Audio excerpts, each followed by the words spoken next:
So the trail house, we used to call it 61 Perry Pond. So you're going to see that throughout this stuff. But this one, I pulled up the Google Earth for it. I think that's like always helpful.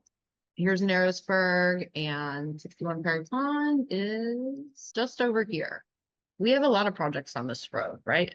It's a pretty Happen Huts area. There's three. I think what happened was around the time that we started, a recently completed subdivision happened on Perry Pond, and the price point of these lots slotted in very, very closely with the price points of our homes. And so we ended up with an increasing enthusiasm from our market of around Narrowsburg, Callicoon, and the Delaware River Valley.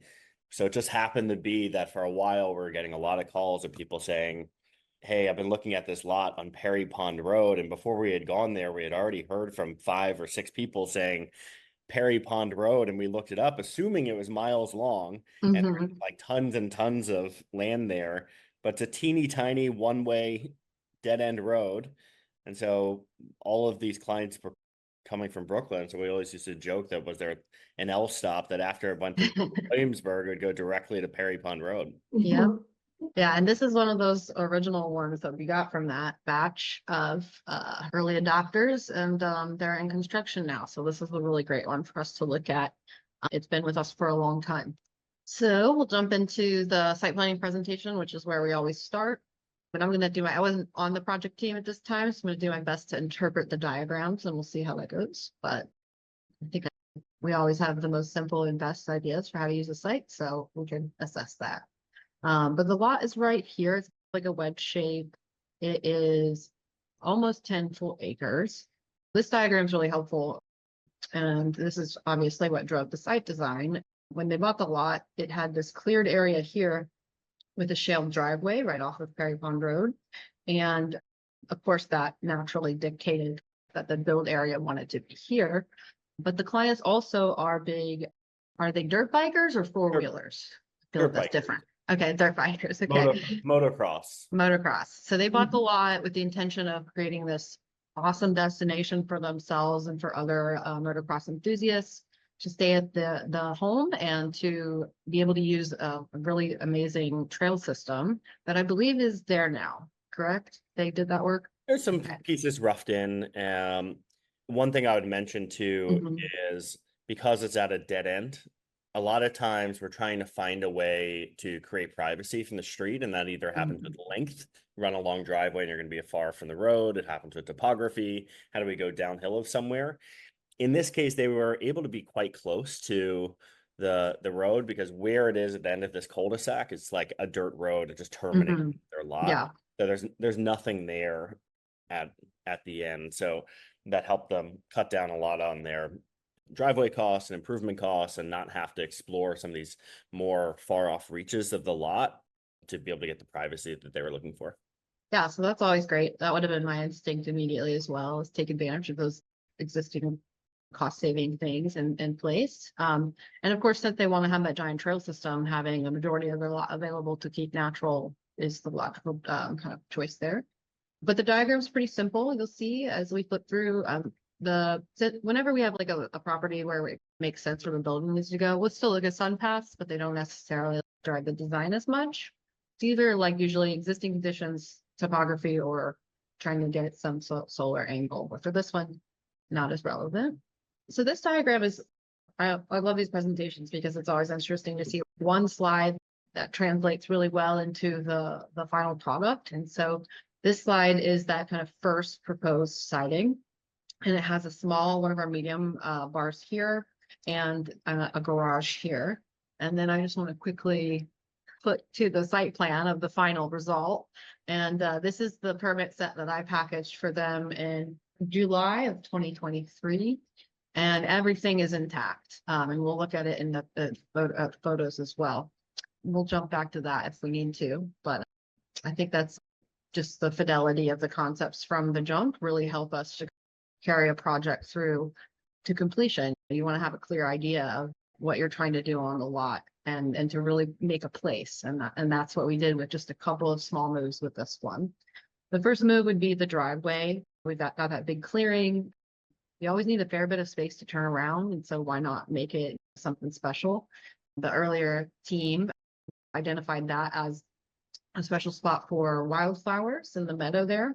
And so we're defining like this entry sequence to the garage, which is the main draw of the space, like in terms of activity. But the house itself is tucked back into the woods a little bit more. And that's, of course, to give that feeling of really being in the woods. And that's what we all want. I love this as a kind of approach because you're not prioritizing the like visibility of the home, but you're still creating a kind of sense of place when you're coming up to the lot and kind of getting an understanding of what's happening. So you come in and you see the wildflowers and the garage, the house is tucked back. And we really like wanted to have this kind of like natural landscape kind of approach from the jump that was really low maintenance and really beautiful and a signature element for the property. Leather forest is also really beautiful, has some stones, wonderful mature trees. So it's a beautiful place to ride some. It would be a four-wheeler in my case, but something on wheels. So there's some of the trails there. And these are some precedents of this hidden home concept. It's there, but it's not. And then we, of course, go through our kind of pairing it with our standards and going through that process. So ultimately, they did land on the medium bar, and I'll jump into the next floor plan presentation for that. Again, this was not where I was on the project yet, but didn't have to change too much because the layout was good and the site plan was good. So this giving it more information. We've got everything in place, kind of sized the garage a little bit more appropriately. We're talking about these like pavers between the two to create that connection. And so this is the medium bar, the first modification of it. So one of the things they wanted was two bathrooms and 2 sleeping spaces. So we just added a smaller bathroom here, and the bedroom is pretty generously sized, but not much changed through kind of documentation and then value engineering. I think we might have pulled back on our door package, maybe some windows changed, but really pretty much the same. And so upstairs, it's a kind of flex kind of bedroom there, and then a loft area looking down over the great room like many of ours have, with the office dedicated work area. They were really on board with the layout, like just needed an extra bathroom. And then when we got into the actual CDs, we're really making that come to life with appropriate wall thicknesses, meeting clearances. This bathroom is very small, but does have a window and it does meet code. And it was a little bit of some clever product selections with like a wall hung toilet, a really compact wall basin sink, but it's beautiful. And so this is where the layout landed. We called out like a combination of kind of product-based closets with custom. And so we worked really hard to hit their budget with them, and the floor plan really didn't change much. So where I jumped in the project was to bring that kind of set to life, but also to do the interiors work with them. And this was before we had our procurement service fully up and running. So this is actually one of the first interior presentations I ever did. Might have been one of the first ones any of us ever did, but it's really great because now we're seeing that building come out of the ground and the tile in the bathroom and everything's fallen into place. So we'll just flip through this one. So we still started with a common foundation like we've been doing with all of our projects, and that kind of helps us set the tone for the whole space really quickly with not too many decisions on the client's part, and then letting them know, okay, what spaces are common foundation and what aren't. So these kind of more hope areas are a common foundation. They don't need special selections and things like that. But the variable elements were the bathrooms, the millwork, and the kitchens and the fireplace. So that's what I was working on with them. And so we worked on kind of room by room, identifying the different elements and working the kind of cost of them. And the client came with a lot of really great aesthetic ideas as well. So really funky and fun and lots of textures. And so we really leaned into that. And this is the primary bathroom downstairs. And a lot of this helped build out our catalog now. So many of these things are in there. The small bath, we went with a funky green terrazzo, and I pushed for a green sink, but I believe they went for a different one. But it's supposed to be this entire space that's terrazzo. So you walk into it and that really slaps you in the face, which I think is really fun for a small space. It's distracting that it's such a tiny bathroom. All right. And in the kitchen, we wanted to do something simple and clean. We needed to hit a certain price point. So we looked at just painted wood with some linoleum countertops. So that's really simple kitchen palette. And then some lighting selections. So we went through, identified areas for ceiling fans to help bring the air down and just created a nice kit for everything. And then the hearth as well, the little moments that really make a space. So trying to define what do we really need here? How much storage do we need? How much combustible surfaces? Can we get away with something really simple like this? And ultimately we were able to make the decisions we needed to get it where it needed to be from a price perspective, but also from a design perspective. And we even got a little bit clever with the closets. Everybody knows IKEA is the go-to for cheap closets that you can build out. And so that's what we were going for here. Ultimately, they got a really good price from a local carpenter. So these are going to be custom, which I think is better in the end, of course. But this is one of the strategies that we sometimes employ at our project is like, how can we really save in one area and invest in another? Stair design was also an element when we looked at. We didn't have a lot of space for a wall at the end of this kind of stair. So we needed to have a thin railing that allowed us to maintain the code compliant corridor. So that was like a forced design study to save on square footage. And so then I want to show you guys how it's looking now. So I haven't been out there yet, but I'm going to go soon. And so let's look at, should I do like full story, Wayne? Go through some foundation to all the way to what we have now, or should I just jump into finishes? I would start from the foundations. Okay.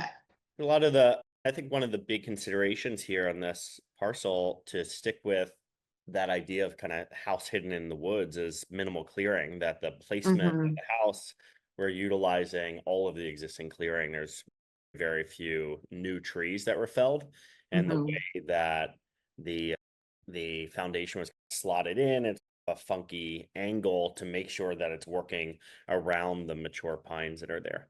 Yeah, that's so impressive. Like every time I'm out with an excavator or talking to somebody, they just want to take down so many more trees than I can even find acceptable.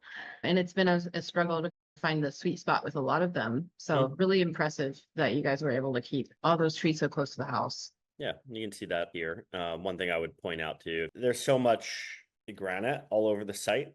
We're really close to where the Delaware River like drops off of a cliff here, and so it's all kind of heavy rock face. So as they excavated out, they also pulled out all these kind of large boulders. They were also strewn all over the site, and you'll see later those become a big part of the landscaping approach. And they're a lot of the retention walls around, a lot of the staircases are made of that excavated granite and are all kind of part of the landscape approach. That's great. So this is looking down from the loft. A loft looking over the full height living kitchen dining space, which is I think one of the more dramatic moments in this form of house. It's a relatively small footprint, but I think when you stand in this space, it's full glass on one side, full glass on the other, feels like the forest is coming right through the interior. But the height of it and the scale of it feels really grand, and much more grand than you would ever really be able to interpret looking at the floor plans. Yeah, and we worked with the contractor to make an appropriately priced window package. Originally, we had big multi-gliders. Those were definitely not in the budget. So we got some gang together sliders and a large picture window at the end, which really creates that openness. So let's check out a couple more interior framed ones. Yeah, and it's not super high up there. We had to work to navigate the code clearances and everything, but we're really trying to minimize the size of the roof or the height of the roof. And the kitchen's going to go right there, which you'll see in the future photos of the finish out. You can just click through, Julian. Really efficient stair. And we're standing in the loft space in the bedroom now. So you can see that the like actual usable space is mostly right down the center, that the desk area is still in place down towards the opening, and it's still very functional, just not be bigger than you need it to be. One little detail here that I like in the framing, if you look at how the skylights are framed, like a window well. So the framing isn't running perpendicular to the angle of the roof. It's going straight down. So when light comes in through the roof, it's like a column of light coming down through and floods the space rather than coming in at an angle. That's great. I like that he did that. We didn't detail that, but that's great. Choice. Yeah. All right. Got a white window I see in there. Okay. All righty. Let's go back to the main page with all the different ones, and let's just see if there's any other ones to check out down here. maybe some of these exterior ones where you're seeing the trailer and stuff. I think it's one of the first times you're seeing the garage go up. Yeah, starting to see the site planning arrangement, where all the wood and debris is. That's the future wildflower field, Zoom out. and at the center of the turnaround. But you can see the relationship between the house on the left, which is essentially fully framed shell, and on that side, and then on the right, if you zoom out again, Julian, the garage is starting to go in, and it's really rough. There are some big boulders strewn about. There's an idea that they're going to be used where there's a future kind of landscaping and wildflower moment. It's a bunch of construction, right? But in the meantime, you can get the piece are blocked out, and it feels a lot like the site plan from really the first couple of weeks of the project. Yeah, it's always funny how we can put on our glasses that tell us what this is going to look like. I know that's a wildflower field, and I'm like, oh, that's great. I don't care if the rent me truck is in the middle. Yeah, sure. But yeah, it's, to me, this is the first sign of the site plan and the site diagram coming to life, which is great. So let's check out some finished photos in the other folder. Yeah, so there's some of that funky bathroom tile that she had picked out. She went with a slightly different one, but still same quality. This bathroom's meant to be like earthy and textured and light. Windows look great. Yeah, kind of raw wood interior. So everything's white and gallery-like, and then the tones that you see it really is that feeling of there's a very neutral underlying palette of kind of wood and white playing through in kind of common foundation areas that Katie was showing in the beginning, everywhere but the two bathrooms and the kitchen. Makes it so that they really come alive through decor and furnishings and textiles. But the material differences come through in the kitchen and the two bathrooms, where those really feel like their own sort of jewel box spaces. And some of that you can already see just with drywall up. Yeah, so that's the kitchen wall, and that's the vent surround that we had Ethan build. The next one. And we ultimately went with this natural siding to save on cost. It was originally going to be stained or finished as a black, but I think it looks fantastic, and it's going to age, and it's gonna age with itself. It's going to tell its own story, and I think he did a fantastic job installing this siding. Looks really good. It's also hemlock, which is endemic to that area of the Western Catskills, readily available, milled locally. Some of that hemlock wasn't from there, but it's growing on site. So to be surrounded by a lot of the same tree type that your house is wrapped in, and also in this case that the flooring was milled from. No, I think it looks great. And we did the same finishes on the garage, so they're going to definitely feel like they're an extension of each other, which is great. The garage does have some kind of like usable space that obviously is for the motocross and for taking care of the bikes, but there is I think like a little work area, and then upstairs we designed it to have a future kind of apartment suite that they can have finished out. So there is like electrical and plumbing and everything already prepped to that space so that they can do that in the future. Let's go into the terrazzo bathroom. Oh yeah, let me see my terrazzo bathroom. There we go. Oh, it's so cool. There's some really nice details here. The finish itself and just the selection is bold, but its install, I think, is really well integrated, that it's not saying the surface application. The terrazzo is turning the corner and wrapping around that little shelf in the windows. That's so cool. And one of the really great details here is if you look at the sink, that the sink kind of backsplash is scribed into that tile and then flush with the tile, which is I didn't know they did that. That is really complicated and cool. Really sharp detail. And I think it's a really good example of this bathroom on a cost per square foot basis is certainly probably the most expensive space, but it's also 8 square feet. And so rather than spending extravagantly everywhere, instead having some really sharp, neutral finishes, really well executed across the space, and then picking and choosing where to spend, where you create a real wow moment, but doing it in places that aren't expansive. So you don't multiply a high cost per square foot times hundreds of square feet. We do it to 10 or 12 square feet and create a really special moment. Yeah, this might be the only bathroom that I've ever gotten all 4 walls to be tiled on. Like I've tried like a lot of them in the Huts projects, but it's one of the first things that gets VE because of install costs. I'm really stoked about that. And they painted the ceiling. So the idea is that the ceiling and the door on this inside will also be green. It's looking very cool and minty. I was hoping to It's be a great. little bit more foresty, but it looks great. Yeah, I'm really excited about that. I think it's reading a little light in this Uh-huh. image, but I was there recently and turned on just the light in the bathroom. So Mhm. you end up with this kind of like wooden object in the forest, darkened, and then one light in this sort of green beacon. It was Yeah, uh, it's the window right by the front door. really So special. you have to see, you definitely see it. So you're gonna want to like to see a bathroom in that situation. Let's see what other photos we have. So here we're getting a little bit to looking at things through a different lens, looking at them really for quality control and a little bit less Mhm. for documentation, but more and more going in here all the time. If you keep going, this is a really nice, this is a funky space there on Mhm. the catwalk there, but it's a very sharp turnaround. The staircase seems quite simple, but in a house like this, it becomes a bit of a sculptural element on its own. And it really transitions your perspective on what the house even is. That you come in under an 8-foot flat ceiling, come up the staircase, and then all of a sudden it feels like you're in this huge tree house. Once you come up to the top, overlooking the living kitchen dining space, it's a really special moment when you come up here. I'm surprised they chose to finish that out like that.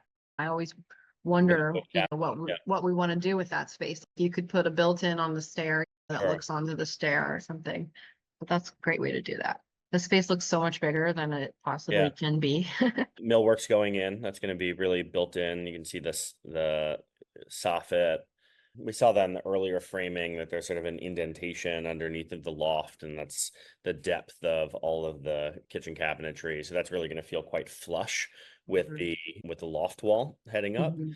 Yeah, Yeah. and that's always a good way for us to get a couple extra feet in the loft space. Just Hmm. extend that space over the kitchen. I prefer that to than having like cabinets open above the kitchen. What's not shown here because it's entirely covered is the hemlock flooring that runs through has a similar tone as the kitchen cabinetry, and which will be white oak faces on the maple like kind of boxes, carcasses, and Mhm. then a natural wood interior. So there's a real kind of consistency in the wood feeling throughout. And it really makes all the wood elements feel less like surface finishes and more like furniture. They Mhm. feel very integrated and built in on the floor surfaces, on the window surrounds, all of the cabinetry and millwork feels like it's coming from the same world. But yeah, I think this is all I have to show you guys. Like we've been doing the past couple times we've done show and tell. For me, it's just like the fidelity of the diagram and then seeing it come to life and really define a place. Like we cut out all the unnecessary design work that might go into a project and we get right to what kind of works for the land and we use our tools and it results in something really unique, which I always find special because we obviously work with standards. The fact that every lot is different, every finish out is different, every placemaking room is different is really remarkable. I'm excited for them. I'm glad that they've gotten this far in the process. And and I've heard that they've been having a great time during construction with Ethan. Ethan Yeah, says they're I, the best. So I think they're really enjoying construction. I think one of the best things that we did here was get them to a price point that felt comfortable. There's a lot of value engineering work to get this project going and out of the ground and get it financeable by the client. And I think maybe more important to feel comfortable that they knew the boundary of and with pretty high precision exactly what they were going to be spending. That totally changes the emotional journey during construction. If you feel like you're right on the edge of your financial limitations, can be really high stress. And if it yeah. feels that like it's not all that well defined, that you're going into it and the documentation isn't all that well coordinated, or there's a lot of allowances in the bid. Here, we really tried to get incredibly tight on every piece of it so that Mhm. not only did it hit the budget, but hit the budget with some breathing room and didn't hit the budget kind of where the bid Mhm. looks right, but the reality is different. There's a Mhm. very precise construction budget that's been adhered to through all the steps with minimal change orders. It's an exciting project. It's down the road from some other huts projects that also maybe started with similar standards, but like all of them, even on one street, the manipulations of that standard by the landscape, which is different between each of these, even just a quarter mile apart from one another, that the standard is responding to the lot, but also the lifestyle of the clients. Here we've got somebody who's really dedicated to motocross and working on bikes, and I would say a little bit more in like the Zen of motorcycles way of working on bikes. So it's not just grease monkey stuff. There's that plus a little bit of the sort of enjoyment of the outdoors on the motorcycles. But it's a half mile away from another house that we worked on, which is 100% around wellness and Nordic cycle, cold plunging, yoga. And those houses couldn't look more different or feel more different, but they are built from and defined by the same kit of parts that we utilized right from the beginning. So it's exciting to see how those diverge and become unique without becoming like total prototypes where nobody knew the pricing. They still enjoy the benefit of working from our standards. But Katie, thanks for walking us through this. I think it's a exciting place, and I think we're weeks away from it being there. And really excited to get some final images of this place, see it in a different season, maybe see it under some snowfall. And I think it's beautiful work with really real excellent and sharp execution, which I think is one, a testament to the builder, but I think maybe even more testament to you thinking through how to work with the builder on it and make the design and construction of this one process. Thank you. It was great work, and you're right, like working with the builder, that makes all the difference.